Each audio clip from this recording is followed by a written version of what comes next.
2015 Delaware Public Service Commission meeting.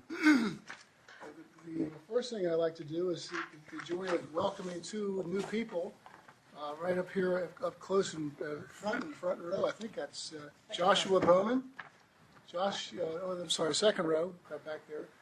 And Josh, welcome aboard. Josh is an Analyst 1, and we wish you well and thank you for coming on board and helping us out. Also, we have Ashley Lyon, who's hiding in the back, I think, and she's our new paralegal. So welcome aboard.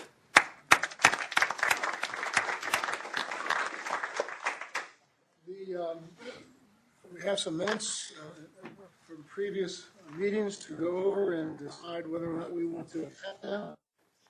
The first one, I believe, is May 19th. I don't know if that's the first one or not. It is. And any changes or corrections, modifications necessary to the minutes as written. Hearing none, is there any motion with respect to minutes?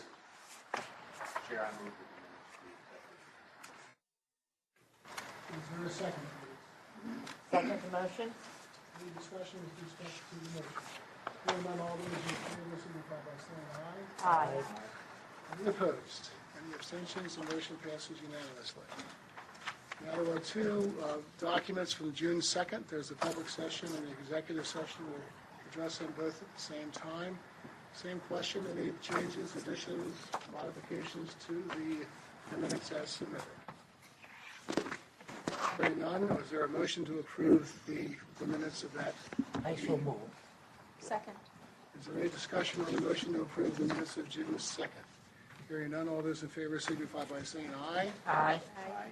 Any opposed, any abstentions, that motion passes unanimously. The consent agenda, there are 3 items on it. Does any commissioner have any questions or want to have one of those items taken off of the consent agenda? Mr. Chair, I have one question related to item 3 on the consent agenda. And it's a very simple question. As it occurs to me, these charges are going down. Someone answer? Ms. Donahue? I can't answer that question, but maybe it should be moved to a regular agenda so Yeah. that you can It did ask go down. more questions if possible. I could answer. Yeah. He can answer. Joe can answer. Oh, I'm sorry. No, he's fine. No, yes, the charges are going down from no further questions. Thank you very much. They were all willing to answer. It went down. See when it goes up.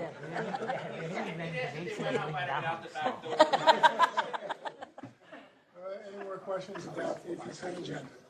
May we please have a motion? Will we adopt the consent agenda as presented? I second it. Is there any discussion on approving the consent agenda? Hearing none, all those in favor signify by saying aye. Aye. Any opposed? Any abstentions? The motion passes unanimously. On to the regular agenda items. Number 1 is in the matter of the application of Chesapeake Utilities Corporation for approval of its change in its gas sales service rates. The commission welcomes Mr. Denman. And Mr. Denman, one time you sat before me and you bragged that you had 26 years of service in the utility industry. How many years you got going now? Well, I'm about that age where I can't count anymore. I'd say probably the first case I had with over the Public Service Commission was in 1977. Terrific. Similar, maybe Mr. Geddes. Oh, you've got all that gray hair. You were here a couple of years before. I remember it well because Bill Bailey was rate counsel at the time, and my job was to cross-examine the commission's rate of return expert. And the very first question I asked in cross-examination, he objected to. And he actually said, "Whoa, whoa, whoa," before he objected. So I remember that day very well. Was that Joe Brennan? Mr. Bailey is missed. Joe Brennan? Joe Brennan, that's right. Associates contract. Mr. Bailey's missed. And, thank you for your service, Mr. Denman. Will you please explain the Chesapeake Utilities matter before the commission? Yes, I'd be glad to. This is very similar to the Delmarva order that the commission entered back in May relating to Delmarva Power's gas service rate. Chesapeake's tariff requires it to file an out-of-cycle adjustment or revision to its GSR rate if the over-collection balance exceeds a certain threshold. I believe it's 4.5%. And in this particular case, the company is now projecting an over-collection of its gas service rate of approximately $4 million or 10.25%, which is outside the band. So normally the company would ask the commission to revise the rate once again in the context of this GSR proceeding. So the company filed a supplemental application, and the company also was aware of what happened in the recent Delmarva case, and so the company also suggested that perhaps it might be better for the commission to waive the requirement to file an out-of-cycle adjustment to the GSR, given the fact that the heating period is behind us, and the impact on the average residential customer would be relatively minor. So both the staff and the company are asking the commission today to approve that waiver, and a proposed order has been prepared for your review. We've had an opportunity to review Jason Smith's detailed memo to the commission dated June 11, and I think that provides a comprehensive analysis of what's going on here. So just in conclusion, and without taking any more time, the company supports the staff's recommendation, and if the order is signed, then what would happen is in our next GSR proceeding, whatever the over-collection balance is, it will be credited against the GSR rates, and at that time, the customers will see the full benefit of that. Thank you, Mr. Denman. Ms. Donahue? Yes, Karen Commissioners, good afternoon. As Mr. Denman has pointed out, staff does support granting the waiver that was requested as an alternative relief in this filing. I also wanted to note that the temporary rates have been in effect since November 1st. Yes. And that there was a hearing held in front of the hearing examiner on April 16th of 2015. The parties are still waiting for the hearing examiner's report to come back. So that gives yet another reason to support requesting and approving a waiver in this particular instance, since we're still waiting on that report. So therefore, staff would urge the commission to adopt proposed order number 8753. Thank you, Ms. Donahue. Mr. Bernhardt? Thank you, Chairman Winslow. We're satisfied with the order. The public advocate's office is satisfied. Is there anyone from the public present to address this issue? Hearing none, any commissioners have any questions of the parties with respect to the proposed order? I'm looking at this document that's called the draft. Sorry, I'm looking at the document that's called the draft before the Public Service Commission, the public notice. I'm not sure what prepared that. Public notice should have been by the applicant.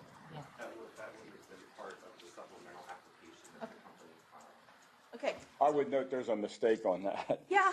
The I read proposed, that. Yeah. Are you talking about increase, decrease? yes, there's a typo there. It should have been decreased. Right. Yes, I noticed that too. That's the notice we would have published if we were going to have a hearing on the out-of-cycle adjustment. But it has never been published, and if this order is approved, it never will be. Okay. Yeah, it's yeah, because Sarah's testimony is different. Okay, thank you. Commissioner Correa? You had mentioned that the effects on the customers will be minor. Is it like a $2 a household or $5? If we filed an out-of-cycle adjustment and adjusted our rate, I believe a typical residential customer would see their rate go down by $1.17 per month, okay, for the next 4 months. And so, I mean, $1.17 is $1.17, but it given the cost and the administration costs that would be involved in that, I mean, we considered it's better to wait. I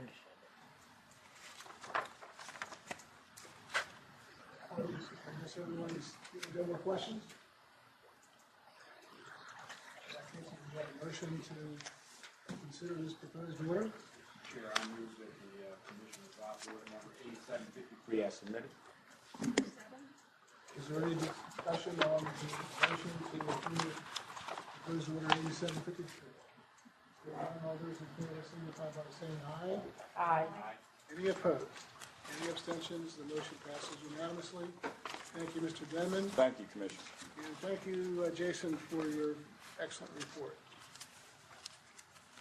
Number 2 on the calendar is in the matter of the application of Verizon Delaware LLC for its annual price cap formula. And I don't see anybody from Verizon here, but I believe that Ms. Donahue is going to present the application.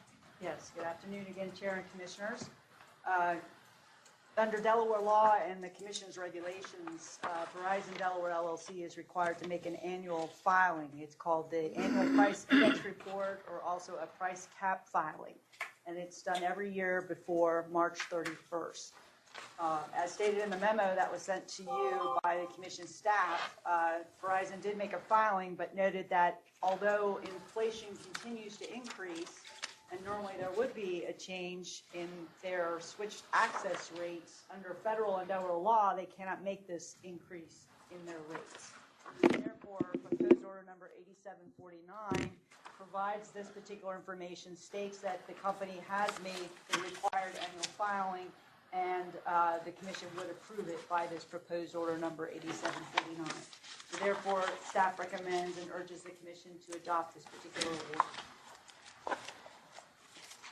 Mr. Bonar, We're satisfied with the order. is there anyone from the public here to address this matter? I guess since we're not getting an increase, we don't get to see Ms. Metz or Sherry Smith. Any commissioners have any questions with respect to the proposed order 8749? And if we could have a motion for its approval. Move we adopt order number 8749 as presented. I second it. And then, any further discussion with respect to the motion? Hearing none, all those in favor signify by saying aye. Aye. Any opposed, any abstention, the motion passes unanimously. Thank you, Ms. Donahue. Number 3 is in the matter of the application of Delmarva Power and Light Company to modify certain tariffs to reflect a change in the monthly hourly price service charge made by PJM in connection. And Ms. Scott always shows up. She's always here, right? So if you would please explain to the Commission the application. Sure, I'd be happy to. Good afternoon, Chairman Winslow and members of the Commission. This is an application that we are filing due to a change that has been made through PJM with respect to pricing, so we needed to adjust our tariffs accordingly. I have with me Pat Cook, who is our Manager of Market Settlements and Wholesale Billing, and he can probably give a little bit more background about this than I can. It's a little technical, but I think Pat could probably lay it out in such a way that it's easily understandable. Okay, thank you, Pam. This is a change that went through the PJM stakeholder process. It began probably 3 or 4 years ago, and the objective of the change was to try and attain more precise pricing methodology within all of the PJM zones. So this was approved through the stakeholder process in 2012, and in order to allow for implementation adaptation for all of the impacted parties, it was set with an implementation date of June 1st. The change itself is to change the methodology where previously the physical zone price that was calculated by PJM for all of the zones, including the Delmarva zone, was a weighted average of all of the buses within the zone. The change that is taking place June 1st is that that price will now become a residual price in the zone, which means that any customers that are nodally priced, which means just the buses that their price is calculated on, are removed from the calculation, and then the residual is calculated for the rest of the zone. So that's the change that was made in the PJM methodology starting on June 1st. The change does not affect the standard offer service residential customers. Those rates are tied to the tariff. The price impact those customers who are tied to the hourly pricing. That's the price to which the Delmarva Zone residual aggregate price change May, June 1st is tied to. So it's really a change, not specifically in the rate, but in the methodology to calculate that rate. And what effect, if any, is there on the residential community? There's no effect on the residential prices because they are tied to the standard offer service rates. So this price is a calculation of the Delmarva Zone rate price, and those customers are not tied to that. They're tied to the standard offer service rates. Will this application, if approved, enhance your friendliness with your industrial, commercial customers? Well, hopefully it will not have an impact. Their prices, they can elect to be nodally priced, which means if they think that they can go to a pricing for just the buses from which they take their load, they have the option to do so. So most of them probably are taking hourly price. So to the extent that they are on the hourly price, they could be affected, but it could be either way. The fluctuations in that hourly price, because of this change in methodology, could go in either direction. So I think those customers you refer to will have to decide whether they would like to elect the nodal option, which would then tie them to the specific buses where their load is sunk, as opposed to the overall residual aggregate pricing. So I don't know that there's a specific answer to that. Probably would be case by case. Mr. Chair, I would like, what I'm understanding, you said notably and residual. Nodally and residual. Okay, so if those two category of customers choose to migrate to the rate that's lowest and most beneficial for them, how might that affect the cost picture for Delmarva in such a way that it has an unintended consequence of asking for more rate from the residential customer? Well, it's difficult to forecast what that nodal price is going to be for your particular node, because that could go in the future in either direction. So if you believe that your node is in general going to be lower than the residual aggregate, that would be the reason why you would elect to go nodally priced. Okay, but that's the driver for moving from nodal to residual or the other direction. What I'm asking is, will more customers moving to a lower average price have any impact on a request for more residential rate increases as a result? I think that remains to be seen, because we'll have to see what the impact is of this residual aggregate price over some period of time, and then those suppliers will react to that pricing and adjust their standard offer service rates accordingly, depending on which direction it goes as a result of this methodology change. So I think the jury's out. We'll have to see what direction that goes.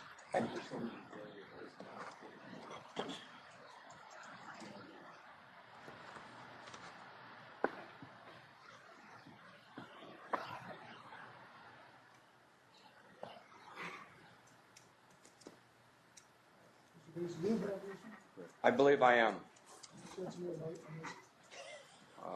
Well, I can shed some comments. I'm not sure whether it be light or darkness, but in any event, Mr. Chairman, members of the Commission, this order requires your involvement because it does change the tariffs, even though it's a regulated rate. It still needs your imprimatur, if you will, to basically approve it. Ms. McDowell's written a memo that attempted to explain it, although I think the explanation given here this afternoon was clearer. I just want the Commission to know that if you do approve this rate, we have a new acronym, which will be the PJM LWAR MLA LMP charge. I'll give you the order afterwards. But it does have a level of complexity, as suggested by the acronym, as to what's going on here. But I do believe, in essence, it's just merely splitting charges that previously were aggregated into separate buckets. And so, as explained, if you are basically just paying for the buses that serve your company, you are not going to be part of the residual rate. You will be taken out before the residual rate is determined. So presumably the cost impact, whatever that may be, up or down, should not be that severe. And to the extent you take SOS service, that would not affect you under the current provisions. But as the gentleman said, the future obviously may suggest some modest increases, but staff obviously supports this, since the Commission really doesn't have jurisdiction, but since it is a tariff change, it needs to be approved by the Commission. And I will also say that in the future we will do a better job of getting this information to you prior to the start date rather than after the start date. And I apologize for that. Thank you. Mr. Bonar? Thank you, Mr. Chairman. The Public Advocate's Office has reviewed the order and is satisfied with its position. Okay. Anybody from the public here to address this matter? Any commissioner have any questions, further questions about Commissioner Correa? Suppose if this order is not adopted, what will be the total effect on the company? Like 50,000 plus or minus, 200,000 plus or minus? Is there a figure, annual figure, which will result into plus or minus for the company? No, we don't know, because we've only, June 16th? We're going to have to allow some time to do that kind of analysis to see if we can determine what that impact would be. If you look at it logically, it's going to depend in the future as to what customers might select nodal pricing. Your driver for selecting nodal pricing, you would think, would be if you could get a lower price by selecting nodal. So if that were to be the case, and a lot of lower price nodal customers will make that election, then that residual aggregate price will go up. But if customers that are nodally priced and they have a high price for their load taken at their particular buses, go nodal, then that residual aggregate price will go down. Commissioner Correa, was your question, just to clarify, was your question what impact this has on Delmarva? Yes? Yeah. Okay. Yeah, there's not any impact on Delmarva specifically. Thank you.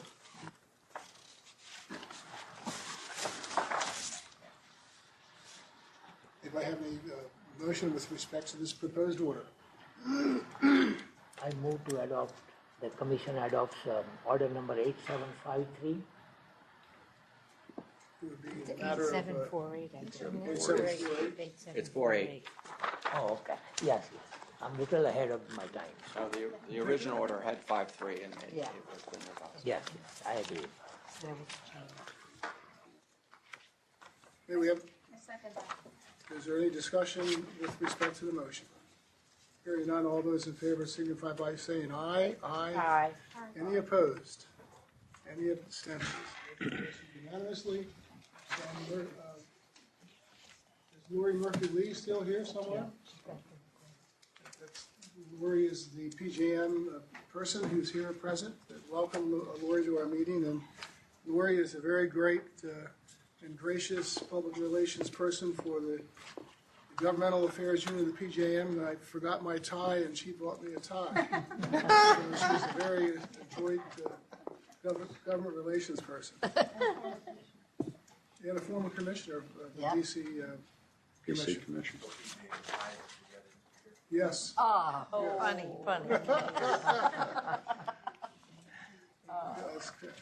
Okay, I guess the next one is number 5 in the matter of the application of Delmarva Power and Light to establish a utility. Four. Oh, we did 4 next? Okay. It usually John comes. Strepler would probably, I'm surprised he didn't say something. We'll have number 4 in the matter of the application of Artesian Water Company, the approval of its semi-annual adjustment to the DISC. Welcome, Mr. Strepler, Mr. Spate. Good afternoon, Mr. Chairman, and the rest of the full-strength commission. Mr. Shrimpler, why don't you introduce everyone to your new family member? My new family member, my puppy. Say that.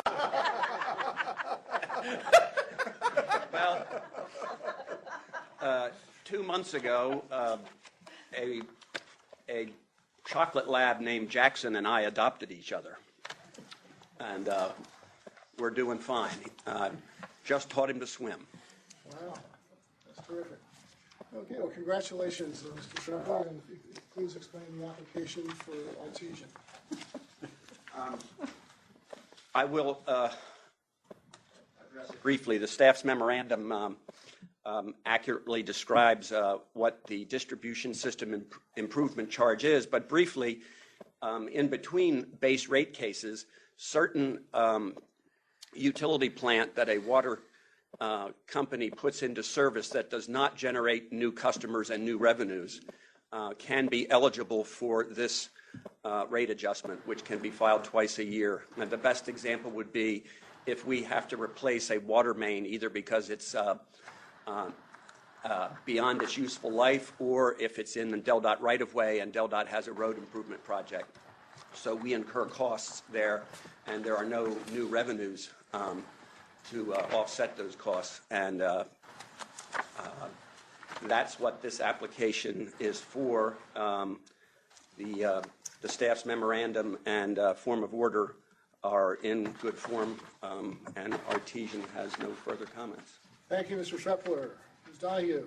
Yes, Chair and Commissioners, you have before you proposed order number 8751, as described by Mr. Shrimpler. This is an additional D6 rate. The Commission approved a temporary rate back in December. I believe it was 0.34%, and they're now requesting an additional 0.81%, which is a total cumulative, if I've added it right in the footnote, 1.15% for D6. And this would go into effect not as approved, but on a temporary basis. Staff will go in and review the numbers, conduct an annual audit and reconciliation, and then we'll finalize any rate that is put into effect via this order regarding the D6. And therefore, staff would support this, the Commission adopting this proposed order number 8751. And as I said, this is again subject to the annual reconciliation that staff will conduct at a later time. Thank you, Ms. Donahue. Mr. Modar. Thank you, Mr. Chairman. The Public Advocate has reviewed the order and staff memorandum and is satisfied with its proposal. Any questions from the Commission? I have a question regarding the 7.91% rate of return. Is that the number, I mean, with those estimates, the cost of equity, the cost of, I guess, debt, what generated this? It was just a miss. I'm going to ask David Spate, who is our Chief Financial Officer, to answer your question, Commissioner Drexler. It's based upon the last set rate of return allowed by this commission in the last rate case. So it would not be anything currently, calculated. It is something that is allowed from the last rate case.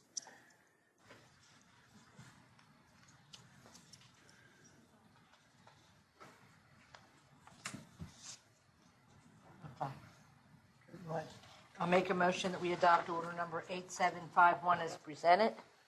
Are there any further questions concerning proposed order 8751? I have one more question. Sorry. You listed projects specifically. One of the larger projects was that Route 273 to Continental Drive. Those are, I mean, these were expected changes, your renewals, your improvements and replacements. Those, I mean, you anticipate that every year, is that right? Those kinds of things coming up? We do have a program for the replacement. We have a replacement program. We also have projects that DelDOT has in their forecast that we try to budget for. Those projects sometimes change in and out in any given year, but on an annual basis, there is a set amount of projects that and funds that are directed towards these sorts of projects. And a project like that, the hydraulic improvement, is that an extraordinary type because it's pretty significant? It is, I would say it's not extraordinary. Systems are built to address housing growth at times throughout a life cycle.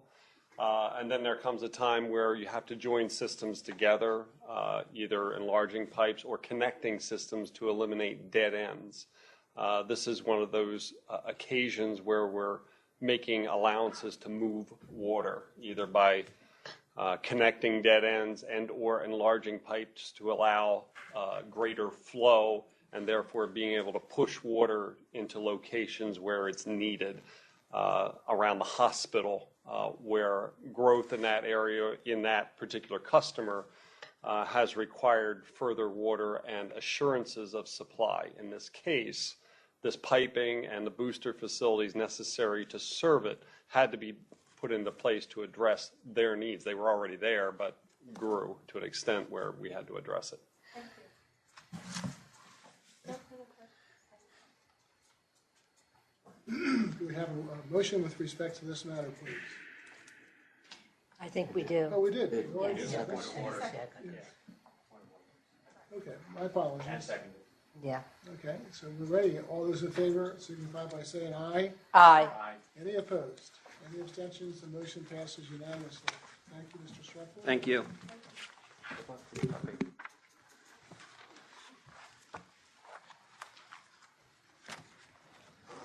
I've already announced the next one. So we're going to hear from Ms. Scott with respect to proposed order 8740. Thank you, Ms. Scott.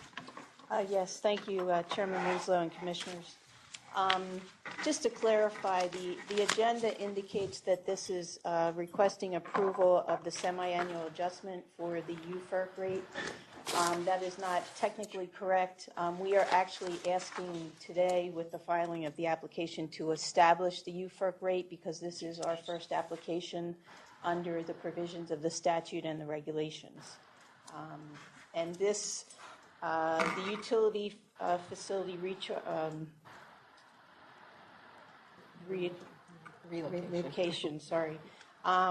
was established by statute to allow Delmarva to collect for expenses that are incurred to relocate our facilities, either gas or electric, due to Department of Transportation projects or other projects of state or local governments.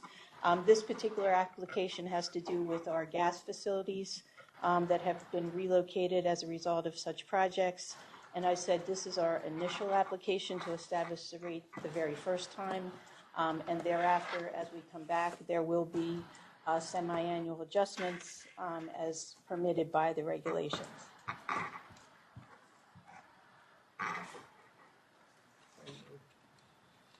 Ms. Donna here?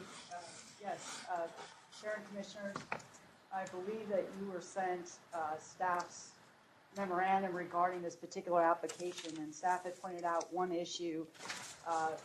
As Ms. Scott has noted, this is an initial UFRC filing.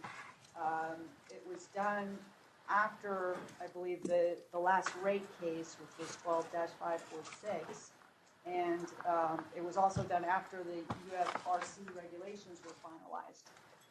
The facilities, the eligible facilities, the eligible relocation costs that are included in this go back to January of 2013 and through the end of March of 2015, which is a little bit unusual. If you recall, the DSIC filing that we just heard from Artesian is on a semi-annual basis.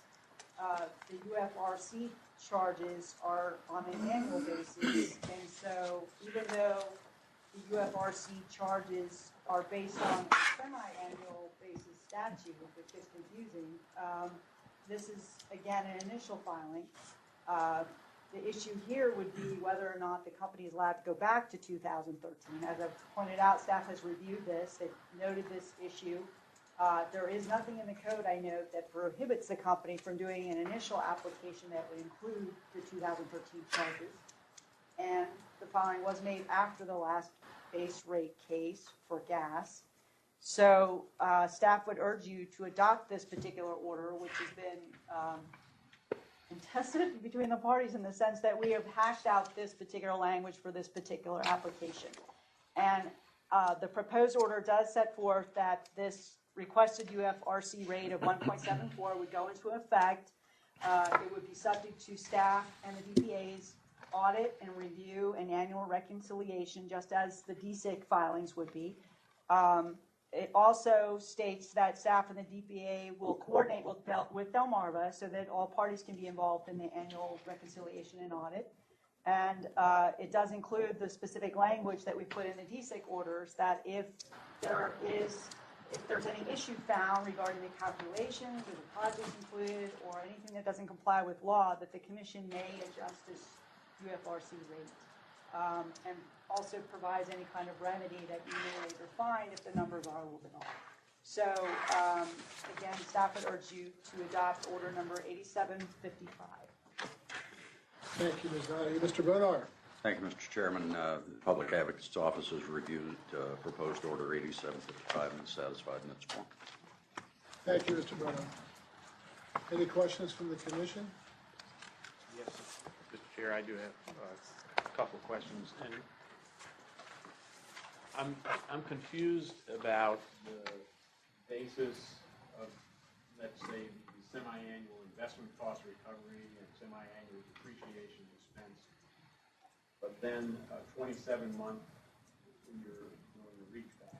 So you've got specific numbers that seem to be semi-annual, and then you say they may qualify to go back 27 months. Are the numbers associated to the 27 months worth of these expenses, or the numbers only associated with a semi-annual period? They're dollar amounts here. The numbers are, I believe, not based on a semi-annual basis. They're based on the numbers that are coming from, as I said, January 2013 and through the end of March of 2015. So when you look at the application, it does list, I believe, each of the projects, and it also lists all of the calculations of depreciation, and it comes up with this particular UFRC rate, which I believe would be going forward. So, But going forward on the basis of the 27-month backlog, basically. yes. All right, so if I just refer you to page 2 of the staff memo, Yes. in the paragraph that says application, for recovery of a portion of capital improvement costs. And then if you move further, there's the rate of 1.74% for the effective date of July 2015. This is based on a semi-annual investment cost recovery of $400,000+ and associated semi-annual depreciation of $139,000. So what's confusing for me is it says that those numbers are semi-annual, and then the discussion is about 27 months. Can someone help me reconcile my thinking around those? Let me defer that to Alice, who prepared the memorandum. So the cost recovery, that semi-annual cost recovery is what you're actually going to recover over the next 6 months from ratepayers. So the UFRC rate is it's adjusted every 6 months, and from the Because you say, I'm sorry to interrupt you. No, go You say ahead. semi-annual investment cost recovery of $400,000 and an associated semi-annual depreciation expense recovery. That's not expense. Okay. I've got it. Thank you. Thank you for clarifying. Thank you, Mr. Chair. Thank you. Are there any further questions? Is there anyone here from the public to address this issue? Will you please have a motion? Move we adopt order number 8755 as presented. Second. Mr. Korea and Mr. Drexler have a pretty influential argument here on who's the second. Who missed that one? Mr. Korea, okay? Okay. Are there any further questions about the motion? Hearing none, all those in favor signify by saying aye. Aye. Any opposed? Any abstentions? The motion passes unanimously. Thank you very much, I think, Ms. Scott. Thank you.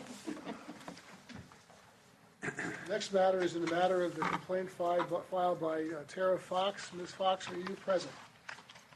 If you are, please feel free to come forward and have a seat at the table. And if you aren't, we're going to proceed in your absence. And this is a Delmarva Power and Light matter, so Ms. Scott, please proceed. Yes, Commissioner, Chairman Winslow and Commissioners, this was a complaint filed by Ms. Fox in connection with the application of Delmarva's tariff pertaining to rate classification for residential service.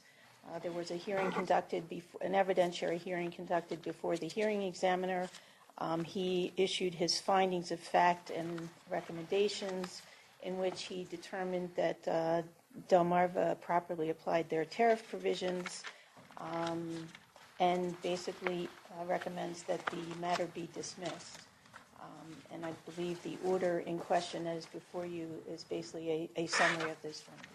Was Ms. Fox given notice to appear today? I believe she was, Your Honor. I know that there was some, she definitely was aware of the 20-day opportunity to file exceptions, which she did not do. So I believe, although that was not, I assume staff would have provided the notice. This is on the agenda today. Ms. Donahue, do you know anything about notice? I'm sorry, I can't confirm whether or not notice is sent because I'm not in the loop on that anymore. There's a new process that staff does, and I don't see what goes out. Want to say?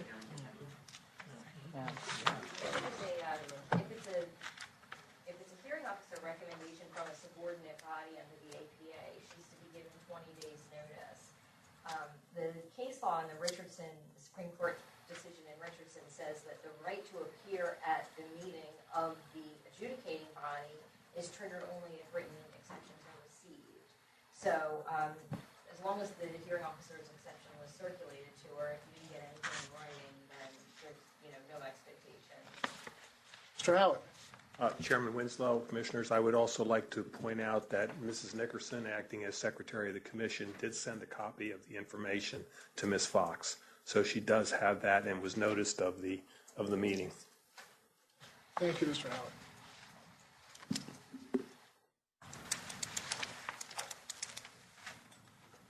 So we have a motion on the floor. Chair, I move that the Commission adopt order number 8736 as submitted. Second. Any further discussion on the order number 8736? Hearing none, all in favor signify by saying aye. Aye. Any opposed? Any abstentions? The motion passes unanimously. Thank you. Thank you, Ms. Scott, Ms. Donahue, and Ms. Tayuri Davis. Number 7 is in the matter of the consideration of rules, standards, and indices to ensure reliable electric service by electric distribution companies. And we have, I think, Ms. Donahue. Chair and Commissioner, you have before you proposed order number 8750. Staff is recommending that the Commission reopen Regulation Docket 50 to update certain provisions that have become outdated, and also in light of the Commission's recent decision, which has not become finalized in a full order, but the approval of the merger in PSC docket number 14-193. There was a proposed settlement agreement. It's involving the merger between the Exelon companies and PHI, just to remind you what that was. Regarding that docket, there are some requirements that need to be made to the existing regulations, and therefore staff has proposed this opening order, which would have certain proposed changes as noted in the attachment to the order. This regulation and the attached notice would get published with the Registrar of Regulations Office. Certain notices would be sent out to Delmarva, the DPA, and other certain parties. There is a deadline for written comments set for September 2nd. Their staff is going to be conducting a workshop in accordance with this order on September 16th, starting at 10 a.m. And I think I've covered all the, there is no, in this particular order, appointment of a hearing examiner at this time, but based on any written comments that are received, the Commission can later appoint a hearing examiner and direct that hearing examiner to conduct hearings if necessary. So staff would urge you to approve and adopt order number 8750. Thank you, Ms. Donahue. Mr. Goodman. Good afternoon, Chair and Commissioners. Todd Goodman for Delaware Power. I was able to review the order, and I think the company would definitely agree that just because of time and things that have changed, as the staff memorandum points out, that it really is appropriate to go back and modernize this set of regulations. And we look forward to working with staff and EPA on that, and we certainly support the motion. And just to give you an idea, you'll probably recall at least our two commissioners who have been here for more than a couple of years, that you've heard the phrase 295 minutes for SADE used quite a bit, which is sort of the minimum performance, which means for our newer commissioners, your average customer in Delmarva territory shouldn't experience more than 295 minutes a year of not having electric service. Delmarva Power has been performing at better than half that now. I think last case we had before you, rate case, I think we were in the 140s. So when your minimum is almost 300 minutes and you're performing at 140 minute range, it's appropriate to for that reason alone to adjust expectations. Customers would be, I think, outraged if we were at 295 and we were able to say, oh, it doesn't matter, we're complying. And that's not what's intended anyway. So it's time to adjust them, and we look forward to working with staff and DPI. Thank you, Mr. Goodman. Mr. Bonar? Commissioners, if you'll note, this has gone back to the year 2000, and it's been readdressed about every 5 or 6 years in the interim, and Public Advocate's Office looks at this very much like everyone else. Modernization is a good thing, and it's time to look at them again, and so we're supportive of the order. Thank you, Mr. Bonar. Is there anyone here from the public to comment on this application? Any commissioners have any questions of the parties with respect to this matter? May we have a motion with respect to proposed order 8750? Motion to adopt order number 8750, Mr. Chairman. Second the motion. Is there any further discussion on the motion to adopt proposed order 8750? Hearing none, all those in favor signify by saying aye. Aye. Are there any opposed? Are there any abstentions? Motion passes unanimously. There's nothing on the hearing schedule. Is there anyone here from the public that wishes to make a comment to the Public Service Commission? There's no one here to make a comment to us today, and so the chair happily turns over the rest of the afternoon to our esteemed Executive Director, Robert Howitt. Commissioner Winslow, Chairman, Commissioners, I would like to point out that our next commission meeting is we have an extra long length of period of time in between this meeting and our next meeting. It'll be on July the 7th, so I would wish everybody a happy 4th of July. Make sure that you have a safe and sane and enjoyable 4th of July. And we'll be back here meeting again on July the 7th, again Tuesday at 1 o'clock. The other item I have on here, or items I guess I should say, is an opportunity to ask Mr. Farber to again come forward and to discuss some issues that have been going on at the Federal Energy Regulatory Commission. I believe Mr. Farber will review with you at least a couple different cases that have been going on there, and may ask you to go into executive session for legal advice and strategies associated with the effort. So I will, without any further ado, I will turn the remainder of the meeting over to Mr. Farber. Thank you, Mr. Howitt. Mr. Chairman, Commissioners, good afternoon. Welcome. There are two items that are currently before the Federal Energy Regulatory Commission, or FERC, which involve confidential discussions concerning settlement. And at some point, we will need to go into executive session so I can go into details on those discussions as well as recommendations and seeking your direction on how to proceed. The first deals with FERC docket EL 13-48, which was a complaint that we filed against PHI concerning their formula rates. Now, just to give kind of the context, FERC has jurisdiction over the rates for transmission service, and the transmission owners have the option of either having a stated rate, which involves what's called a 3513 filing, which is basically a rate case, testimony, discovery hearings and briefings and that whole mess. There's also an option for transmission owners to have the FERC approve a formula rate, which basically distills down the calculation of the rate to a mathematical calculation. There's a bunch of line numbers with different inputs in terms of costs, as well as load data, which provides the information necessary to calculate a rate for the use of the transmission system. And that is what Delmarva uses in order to recover its costs for transmission service. Now, back in February of 2013, the Delaware Public Service Commission joined with 8 other entities, including the Public Advocate from Delaware, Maryland entities, as well as New Jersey and D.C. The 2 issues in that complaint dealt with the level of the return on equity, which was set pursuant to a settlement back in 2005 in the range of 10.8 for some facilities, 11.3 on certain other facilities. The calculation of the return on equities that the complainants calculated was 8.7. As pointed out in the order setting this matter for hearing, the complainants, we were seeking or pointing out that there was a $35.5 million overpayment based on our calculation of the return on equity.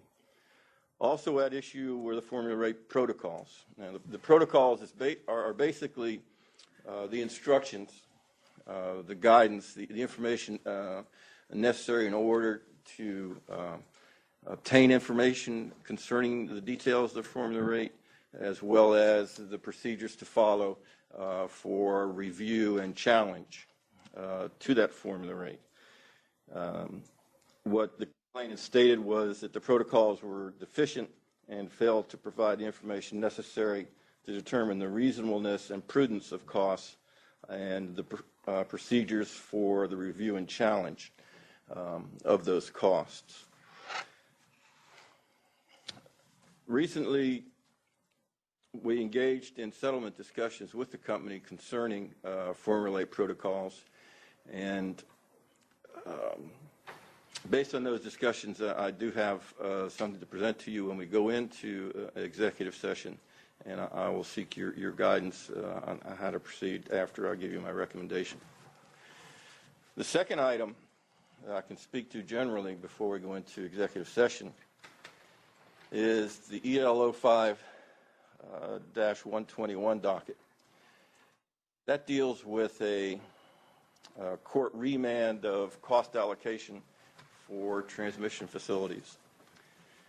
And I've tried to find the best technical engineering term for this proceeding, and the best I can come up with is it's a hot mess.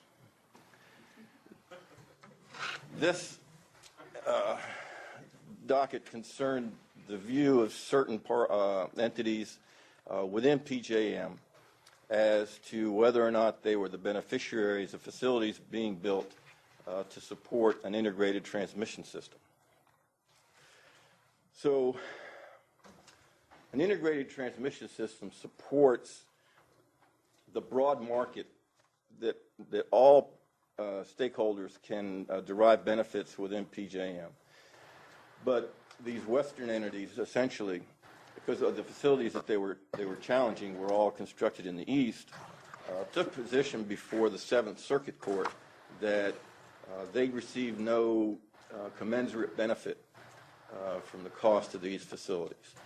And it was taken to the court. The court essentially remanded it, agreed, and remanded it back to the FERC. The FERC picked it up again and said an integrated transmission system has these basic benefits. Provides for reliability, they're centrally planned, but they did not quantify it. It's nearly impossible to quantify in dollars what that benefit is as a result of having an integrated transmission system and the regional market that it therefore supports.